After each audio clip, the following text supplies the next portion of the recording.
You're already wet. You must have been holding back for a really long time. I never thought my body would be so honest. On a late-night express bus, a stranger's hand was gently caressing my thigh. I had my eyes closed, pretending to be asleep. But my body was already responding. I never imagined that someone would say something like this to me at 62. Hello. I'm Yoko Tanaka. I'm 62 this year. It's been 4 years since I lost my husband. During that time, I thought my heart was completely dead. Today, I'll also tell you about a shocking encounter that I experienced firsthand. This story will touch the depths of your heart. If you listen to the end, you might discover something new about life. I was on my way to visit my 85-year-old mother-in-law in Kumamoto. It was the 51:30 p.m. night express bus to Osaka. Since it was late, there weren't many passengers. I was sitting in seat 15, a window seat. I dragged my heavy suitcase onto the bus. I tried to put it on the overhead luggage rack, but it was heavier than I thought, and I was groaning as I tried to lift it all by myself, but my arms were weak and I couldn't do it. That's when it happened. May I help you? I turned around at the warm and gentle voice I heard from behind, and saw a tall man standing there. He was a very refined man who looked to be in his 60s. Oh, I'm sorry. It's too heavy. No, it's okay. Sato Kenichi took my bag naturally and easily placed it on the luggage rack. Thank you. You really helped me. You're welcome. Traveling alone must be hard. Sato's considerate way of speaking warmed my heart. It was the first time in a long time that I had felt kindness from a man. After confirming my seat number and sitting down, Sato sat down next to me. As the bus departed, a conversation naturally began. Are you going to Kumamoto? Yes. I'm going to check on my mother-in-law. Sato is going to visit his hometown's grave. It was a simple conversation, but for some reason it made me feel comfortable. It must be hard to do it alone. I'm used to it now. So it's become natural for me to go out alone. His words made me feel a sense of empathy. Ah. This person is also alone. The family lost their wife 6 years ago. I lost my husband 4 years ago. At that moment, a strange commonality emerged between us. It was a realm that only those who have experienced the same pain can understand. About 30 minutes after the bus departed, the lights in the bus were turned off. Most of the passengers were falling asleep. Aren't you cold? The air conditioning is too strong. Sato's considerate words warmed my heart even more.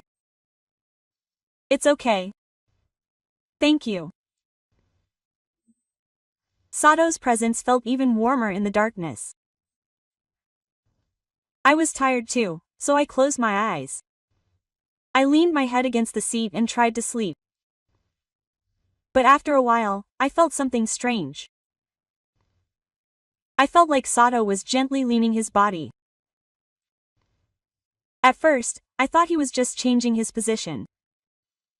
But I realized it right away. Sato's hand was gently moving toward me. I couldn't believe it. My heart started beating faster. But I still had my eyes closed. It was strange.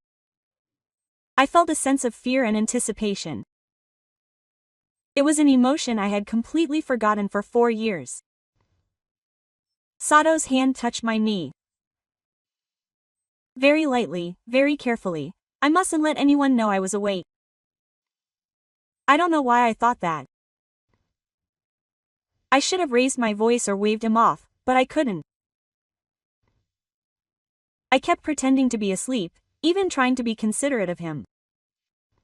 It felt like a feeling I had forgotten for 4 years was coming back to me.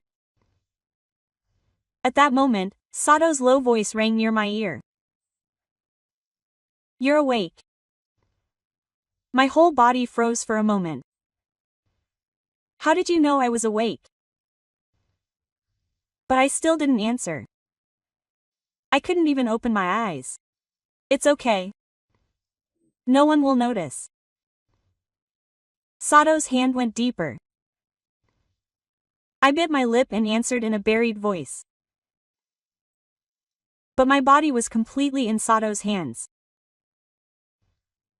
Ladies and gentlemen, this was really just the beginning. What Sato did for me during the 8 hours to Kumamoto. The truly shocking story begins here. When I arrived at the first rest stop, I headed to the restroom.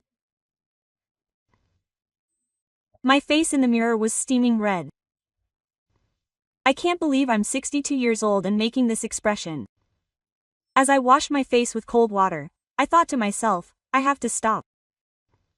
But in the back of my mind, I had a strange sense of anticipation. A dormant emotion was about to awaken. As I came out of the restroom and was looking around the shop, Sato-san stood behind me. Would you like some coffee?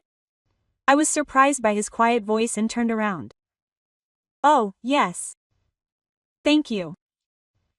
An awkward silence fell. I felt like I should say something, but I didn't know what to say, so Sato-san bought 2 coffees and led me to a bench. It became even more awkward when we sat side by side. I'm sorry. You must have been surprised. Sato-san spoke first. No, but I didn't know how to answer, so I hesitated. My name is Sato Ken. I'm 65 years old and live alone in Fukuoka. We arrived at the sudden introduction. I'm Tanaka Yoko. I live in Osaka. It was a little easier now that we knew each other's names. It must be lonely living alone. That's right. It's been a long time since I've sat and talked to someone like this. Sato-san's gaze looked warm. It felt like a dream just now. Yoshiko, was I too rude? My face turned red again at Sato's cautious voice. I didn't know how to respond. He was so beautiful that I couldn't help but wonder. Seeing Sato apologizing made me feel lonely even after returning home. No, it was just that it had been so long since we last sat together that my words brightened Sato's expression. We are leaving. I could hear the bus driver's voice. We hurriedly headed for the bus. We sat in the same seats again, but this time it didn't feel awkward at all. In fact, I was looking forward to it. I wanted to feel Sato's hand, Sato's tip. About 30 minutes after the bus left again, the lights went out. This time I was ready too. I closed my eyes and waited for Sato's hand. Sato called my name. It was the first time I had heard a gentle male voice in a long time. Yes. Aren't you cold? Should I put a blanket on you? Sato put the blanket he had prepared for me over me. Then I naturally put my hand inside the blanket. This time he was bolder. He passed me and went higher. It's been a long time since we last met. I never thought my body would react like this. My whole body trembled at Sato's whisper. Keiichi. It was the first time I called Sato's name. Yes. Yoshiko, can't we just do this? Why can't we? We're adults and on our own. That was right. What's wrong with us? But no one would know in a place like this. Sato's hand went deeper. Yoshiko, you want this too, don't you? I couldn't deny it. I really wanted it. That hour was truly like a dream. It felt like I was coming back to life after being frozen for 4 years. But as the next rest stop approached, reality began to creep in. What would become of this man and me?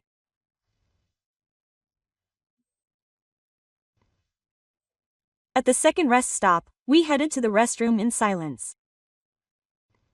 After each of us had done our business, we met again in front of the vending machine. You must be thirsty. Keiichi bought us drinks. As we sat on the bench drinking, Keiichi spoke to us carefully. Yoshiko, if we miss each other, please let me know anytime.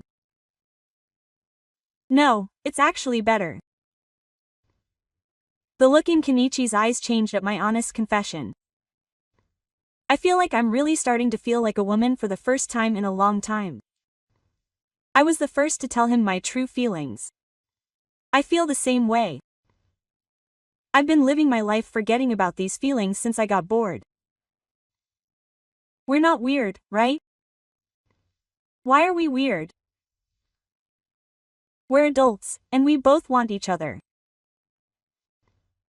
And he wrapped his arms around me. It was warm and comforting. Kumamoto is later.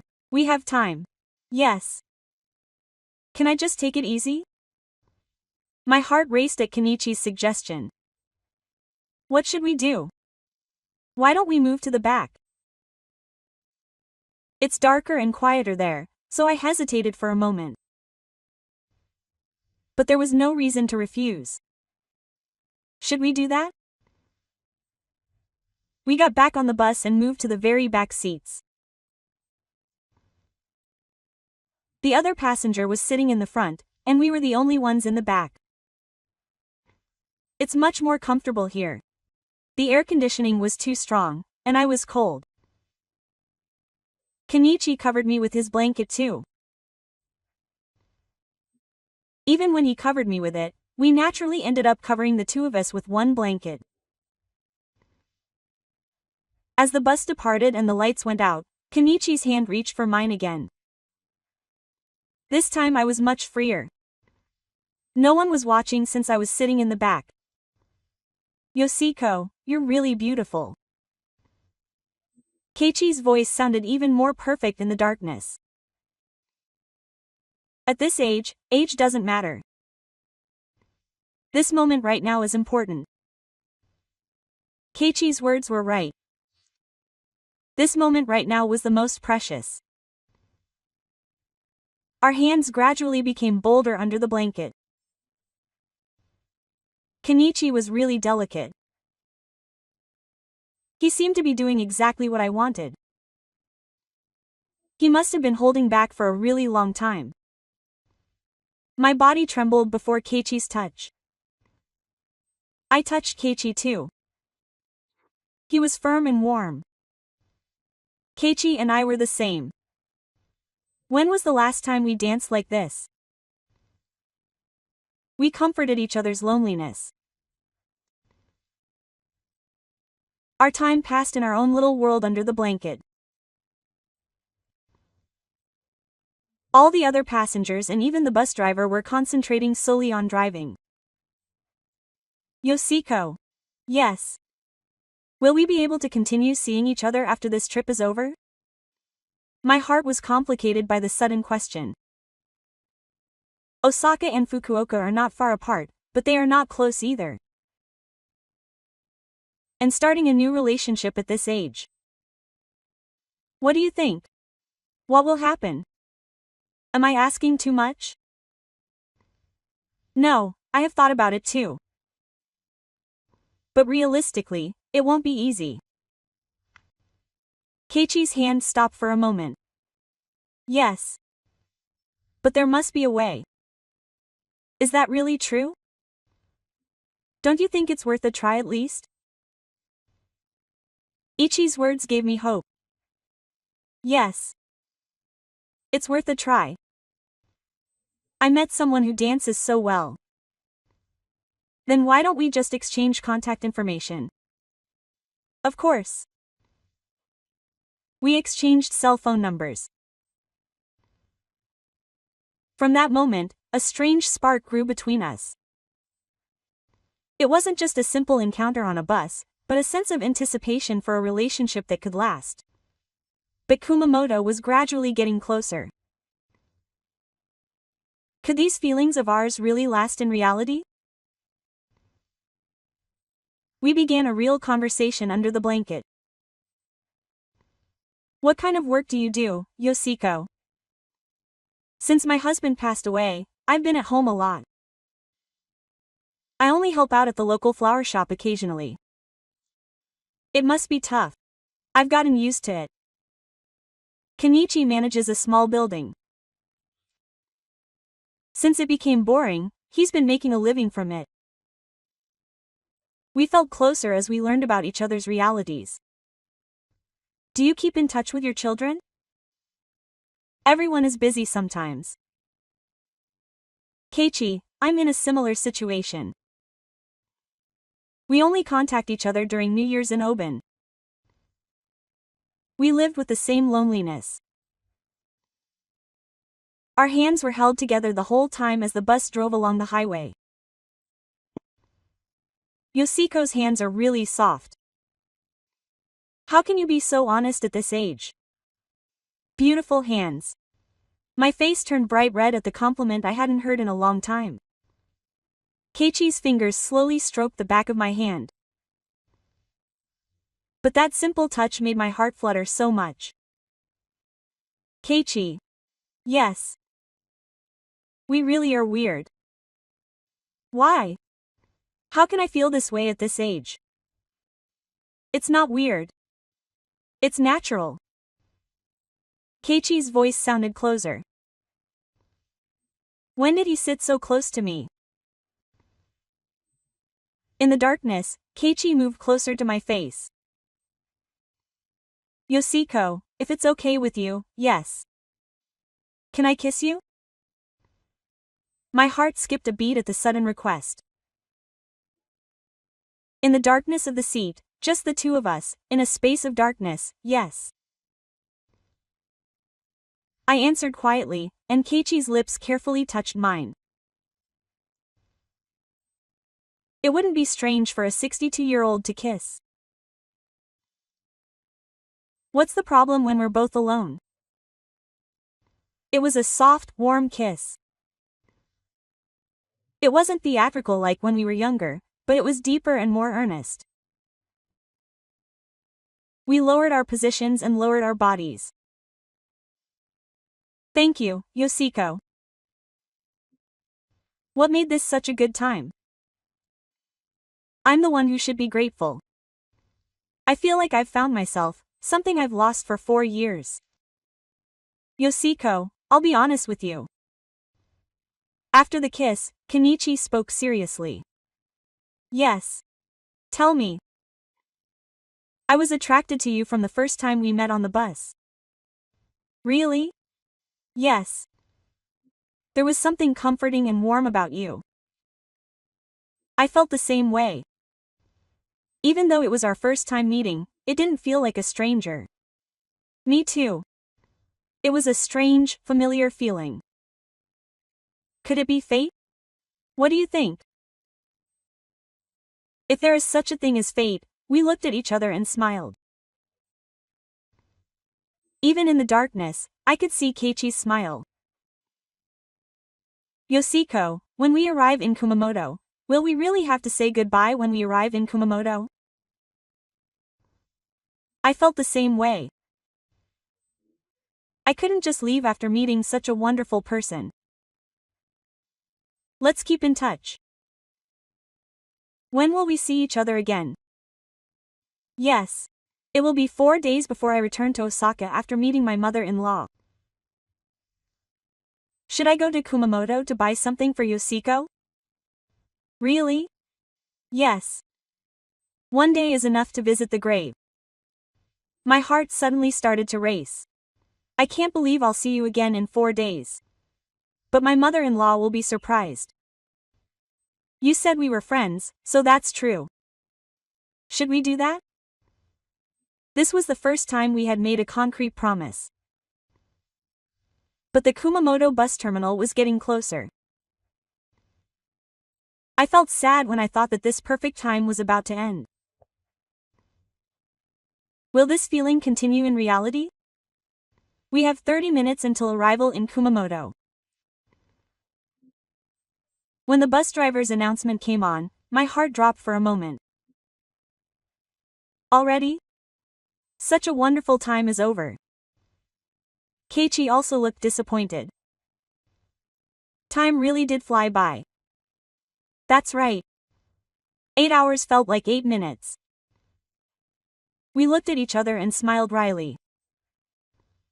Yoshiko, you're really going to keep in touch, right? Of course. We've met such a nice person, so let's definitely meet in 4 days. Yes.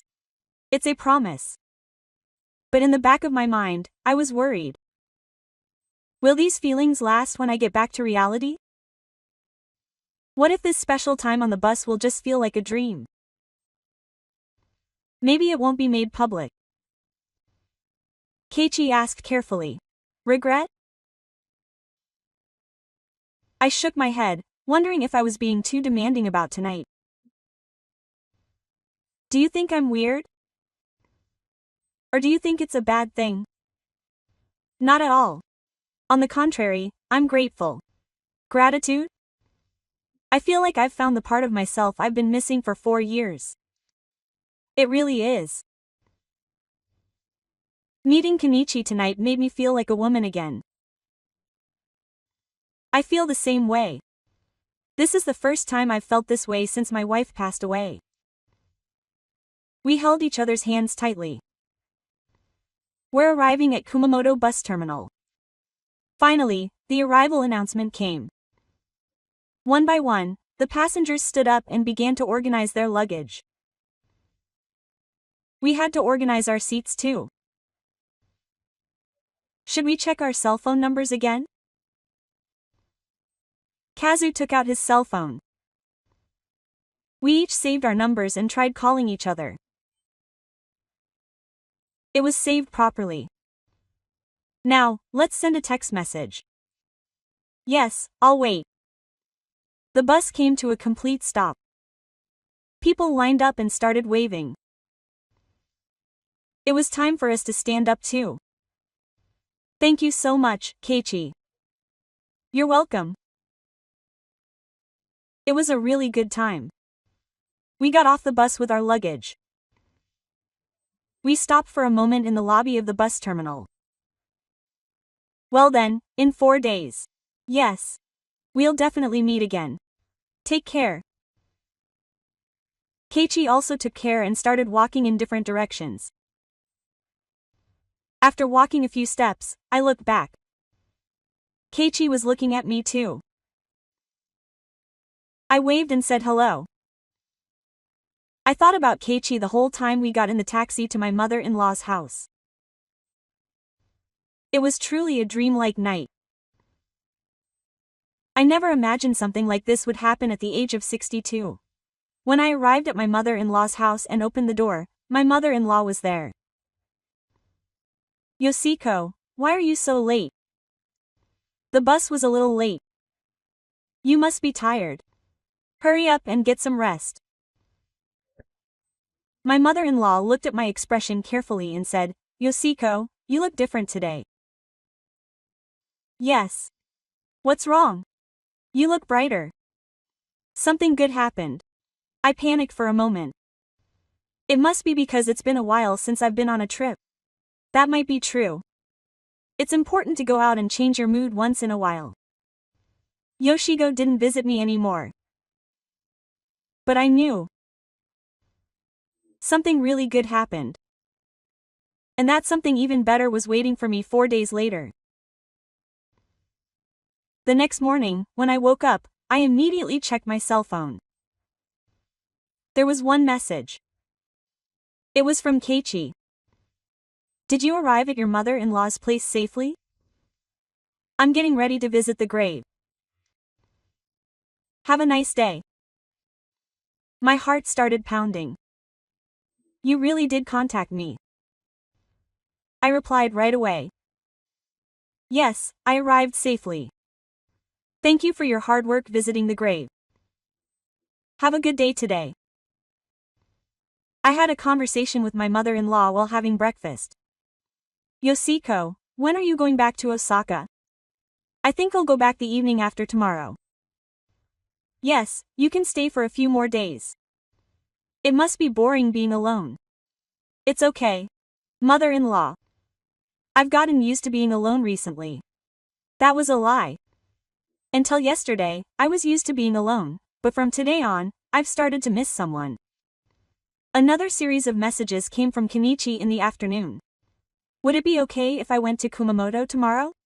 I want to see you, Ko-san, even for a little while. My heart started pounding. Are you really coming? Are you sure? Is it not too far? It takes an hour to get from Fukuoka to Kumamoto. It's not too far at all. Then how about meeting tomorrow afternoon? That sounds good. What time would be good? How about around 3 o'clock? That's perfect. Shall we meet at the Kumamoto bus terminal? Yes, that's good. We decided to meet all day after we made the appointment. I couldn't believe I'd see Kenichi again tomorrow. I couldn't sleep that night. What should I wear tomorrow? What should I talk about? Could the feelings I had on the bus continue in real life? I was worried and hopeful. The next morning, I talked to my mother-in-law. She said she was meeting a friend this afternoon. Did she have a friend in Kumamoto? No, she knew him from Osaka, but he happened to have work in Kumamoto. Yes, in that case, have a nice meeting. She must be happy to see a friend she hasn't seen in a while. Yoshiko didn't ask any more questions. At 3:30 p.m., we headed to Kumamoto bus terminal. My heart was pounding the whole time. Would he really come?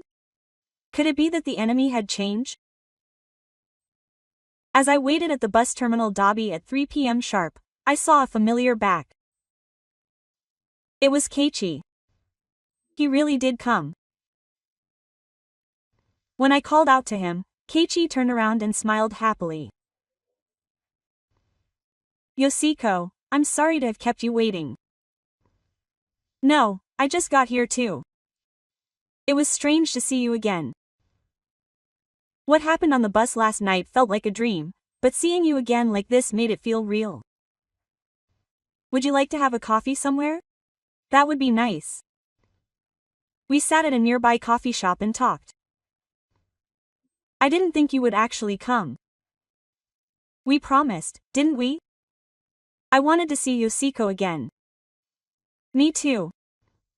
I feel the same way. I've been thinking about it for a long time. We looked at each other and smiled. Seeing you in the daytime, Keiichi looked even more handsome. I thought you were a really nice person. Yoshiko, I'll be honest with you. Yes. Please tell me.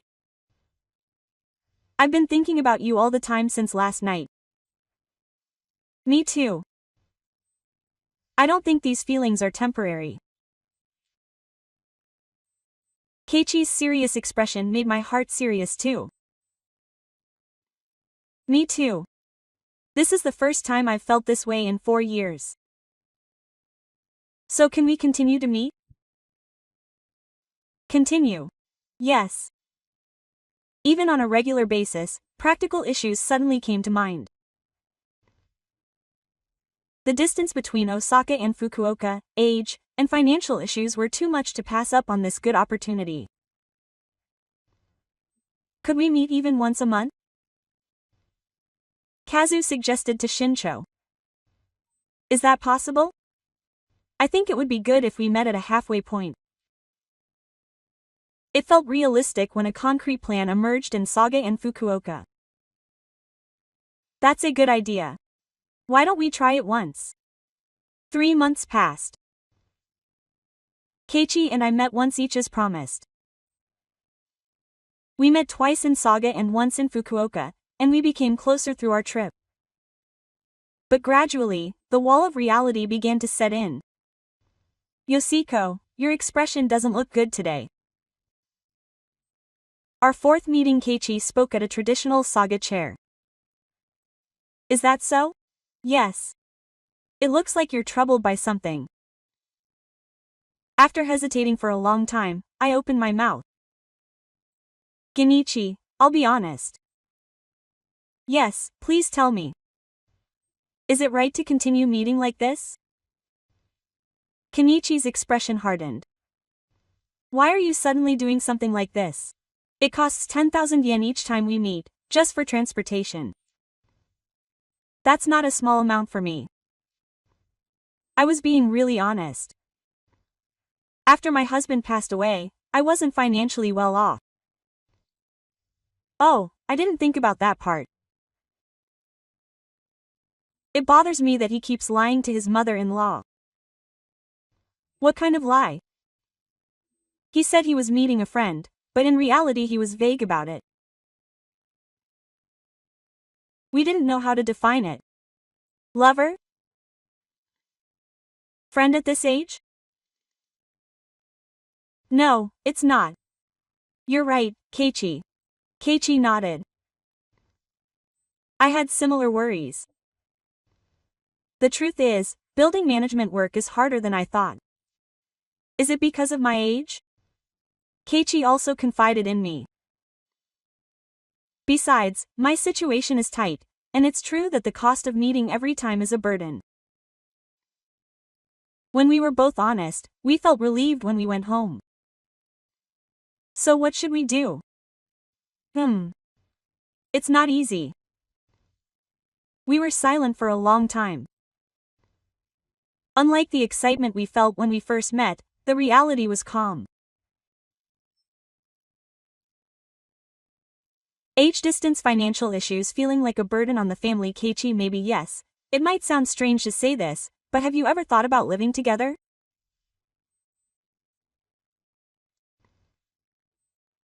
Keiichi looked surprised at my sudden proposal. Living together? Yes. Aren't we both alone anyway? And it's better than going to see each other every time. But then we'd have to remarry. The moment those words came out, we both fell silent. Remarriage at age 62 and the first marriage at age 65. What would Yoshiko's children say?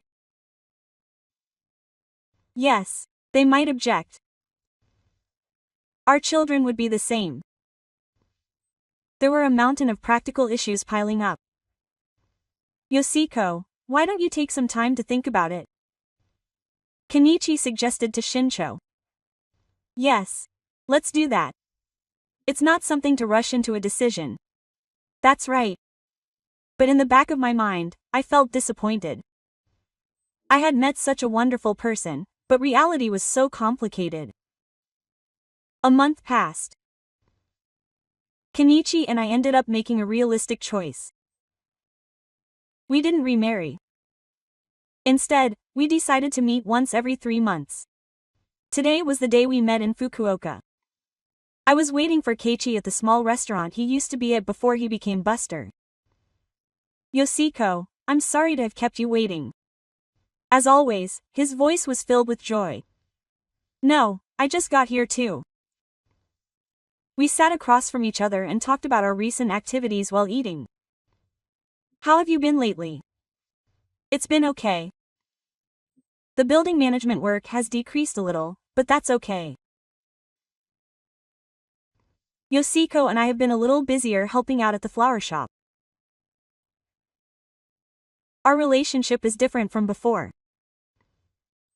The passionate feelings we had when we first met on the bus have disappeared, but in their place has been a deep friendship. Yoshiko, Are you not making it public? What? I've thought about not remarrying for a while. No, I think our choice was the right one. Me too. Actually, I was disappointed at first. Keiichi was honest. I wanted to live with Yoshi. Me too. But now that I think about it, I feel more comfortable now. That's right. Living in our own spaces and seeing each other occasionally was the right relationship for us. There's no burden, I miss you just the right amount, and most of all, I don't feel lonely. I could relate to what Keiichi said, just knowing that there was someone in the world waiting for me. I feel the same way. I had no idea how much comfort it was to have someone there, even if it was just once every 3 months. We looked at each other and smiled. It was a mature relationship, different from the love of our youth. After we finished eating, we took a walk in a nearby park. Yoshiko, do you remember that night? Which night? How could we have passed each other on that bus where we first met? Of course I remember. It was the night that changed my life, so mine too. If it hadn't been for that night, we wouldn't be who we are today. That's right. We sat on a park bench and watched the sunset. It was a peaceful and warm time.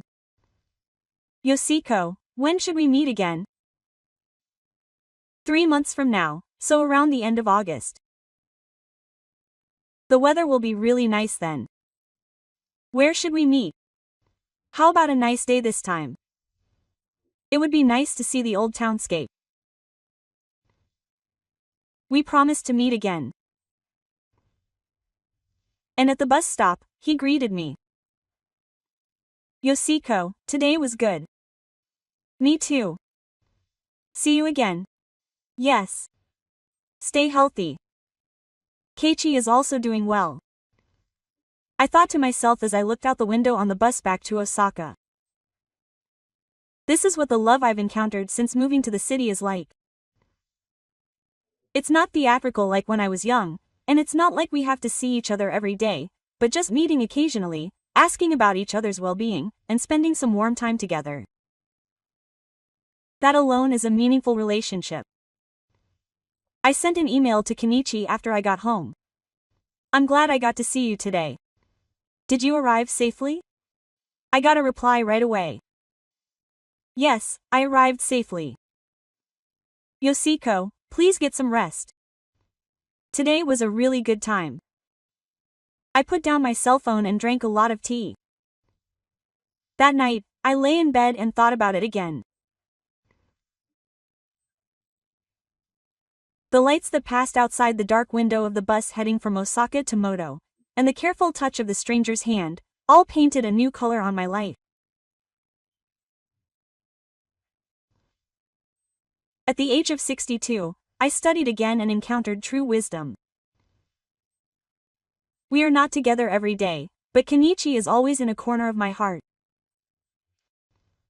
That alone makes every day not lonely. If you are in a similar situation, please do not give up. Age is really just a few years. There is no solution to true fate. Sometimes a chance encounter can bring new meaning to life. A little courage can create big changes. I hope this story will give you even a little hope.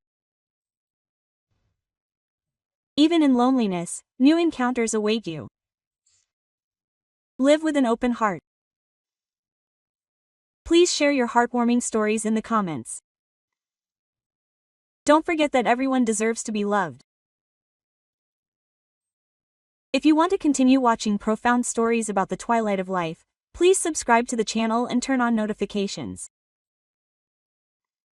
And please like and support me. Your single click will be a great source of strength for me to continue making videos. It was a heartfelt story that spoke about the love that blooms again in the twilight of life, and the loneliness and courage that we can experience.